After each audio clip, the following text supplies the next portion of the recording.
So welcome and start settling in with us with these little grooving shakers. We always like to start our Love Live with tuning into the medicine of the rattling love. And I'm sitting here next to two lovebirds. And these lovebirds, Stefani and David, have a very fiery story to share with us, live from Rythmia in Costa Rica.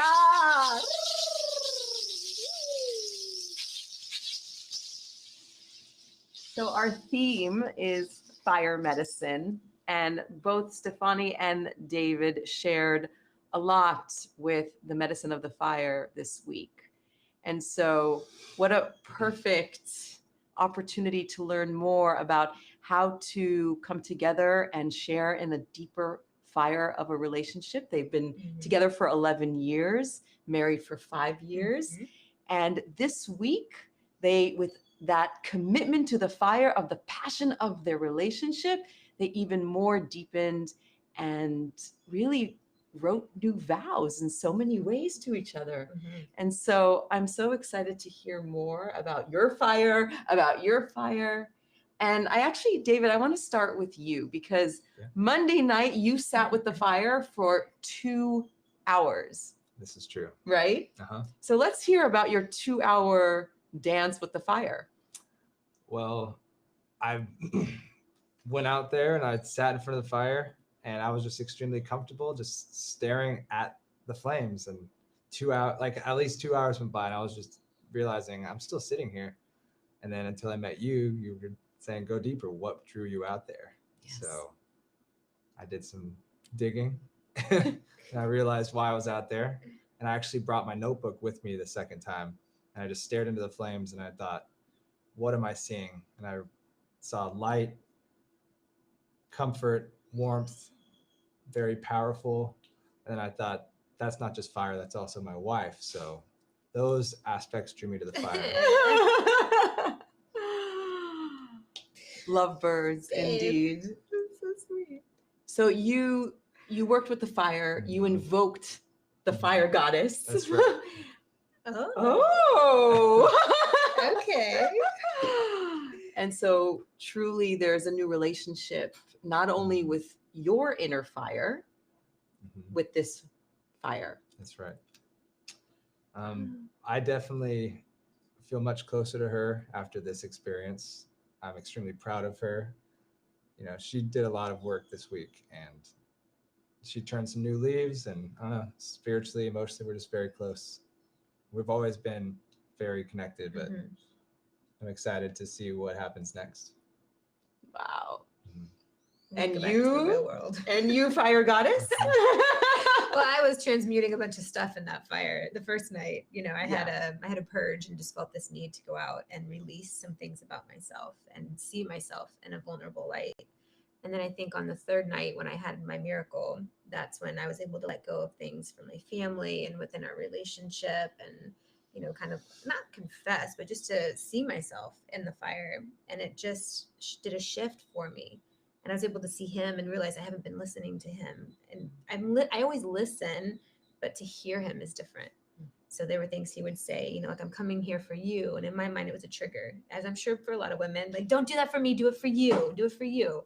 And then I heard him in the fire really saying he wanted to be here for me. And I just had a hard time letting people be there for me, especially my partner who I've been with for so long. Why couldn't I feel vulnerable with him? So then I heard it. He really wanted to be here for me to hold that space. And then I just was like, wow, what a freaking powerhouse of a man to allow that for a woman, to empower women like that. It was beautiful and profound. And my heart just exploded and melted in that fire. It was awesome. It was awesome. So in continuation to the theme of fire, you know, as a couple, there's certain preparations in coming to Rythmia and then also here. And we spoke about the spiritual fire that you got to experience rather than the actual physical fire. Mhm. So you want to talk about just the discovery of what it means to actually look into each other's eyes without the need to physically embark on the fiery Yeah. Please love ship. elaborate. Okay. So for us, we've been married. So we, I know some couples kind of drop off in that area, but that's kind of an area that we tend to focus more We attention on. flourish. His mother told us when we got married, or told me, put him on your to-do list, just like you would anything else. So I said, okay, he's on my to-do list. Get it? Do you get it? Yes. Okay, just want to make sure. Hopefully y'all get it too. 'Cause, So when we were prepping for ayahuasca, they said no physical, no sexual contact with your partner or yourself for 3 days prior, during, and 3 days after, which I think was in your mind like, that's just gonna be hard. Like, you can't get away from me. And so for us to take the physicality out of it, the aspect out, and to be intimate on a more, eye contact, physical touch this way versus a sexual, there's still intimacy in our relationship, which is really nice to see. Not that we didn't know it was there, but it just went deeper, and then coming back after our experiences every night and sharing and opening that space, it was so sexy. It was like hot. I was like, wow, this is a different kind of hot. Yeah. A fiery hot. She's turned on by vulnerability. Yeah, just seeing yourself, seeing myself. Mm-hmm. Maybe I was seeing myself and him seeing myself. It's nice. So new discoveries, new explorations, new ways of being together in a relationship, and new sacred vows you go home with. Yeah. And so, as we say every week live, 50% is ceremony and 50% is when you go home. So why don't you educate us a little bit about your commitments of taking this home, what you discovered here with the fire, into your life? I think the first night was a big breakthrough for me. With the showing who I became was probably more of a selfish person in life than I thought I was. And I just realized all the people in my life I need to reach out to and be a better friend and family member, and her, like, I just need to be more open and honest with a lot more people, because I don't know, I put on like a hard exterior and people just think that I don't know, I'm not the guy to open up to or talk to, but I'm like, I want to be that guy more. So especially to this one. So I'll be practicing that. Amazing. I think for me, it was finding the vulnerability. And in return, I think I had mentioned to David, you prior, that I always had that chip on my shoulder. Like I needed to be a man so I couldn't be hurt by men. So I surrounded myself with men, and it was always this masculine energy. And I thought that was strong and powerful. And what I learned is being feminine is more powerful to a degree I'd never even tapped into before. And I hear this whole time I thought I was being a powerful masculine energy to protect my heart. And then I just melted that away and was able to be feminine, which allows my husband to step up and be the masculine, that comfort, so I could nurture. And then we both could meet in this powerful space and just transform in every aspect in our relationship. So beautiful. Yeah, thank you. So powerful to witness this. It's powerful to go through it. Right? Yeah. But to answer that question, I think I got off track a little. I think just continuing the work and just holding that awareness and doing practices and setting intentions and just seeing ourselves and continuing to let each other be who we are versus who we thought we were will be really helpful. Right. Amazing. Yeah. So expressing new ways of this coupleship through the fire medicine you're going home with. Is there anything else that you would like to inspire our wonderful audience with some of the both individual and collective coupleship journeys you were on this week? Are people on this Facebook, have they gone through Rythmia yet? Or no, these people haven't done the journeys. Absolutely. What are you waiting for? Actually, I know what you're waiting for because we've been there. It's terrifying. You have to face yourself. You fear the purge. Yeah. Don't, because it's not what you make in your mind. Your mind is going to make it so much worse. I mean, trust me, there's a lot of work, and you are going to go to depths and areas, but don't let your mind talk you out of healing. It's not worth that. Healing is so much more valuable. Yeah. I guess get the fear out of the way, because I'm not a puker, like, at all. No. And the first night, the shaman pretty much made sure that I was going to purge eventually. And that's the moment that it all happened. So I guess I'm thankful that I went through it.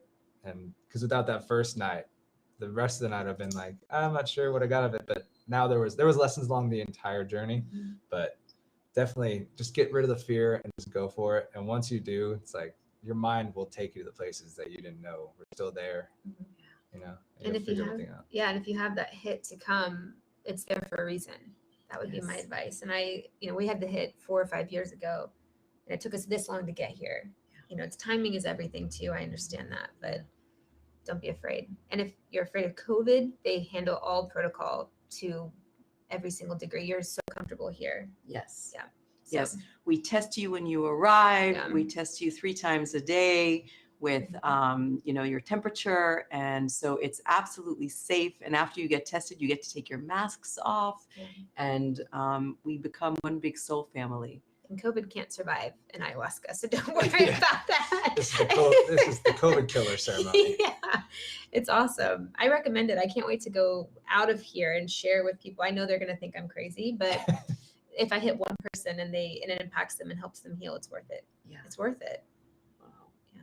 Well, you guys are a big inspiration for expressing your individual fires and then coming together and discovering each other's fire even more in depth, and then being able to take it home and really dance with it and, journey with it to this, I know what's going to be an incredible journey. Do you want to share a little bit about what your future plans are?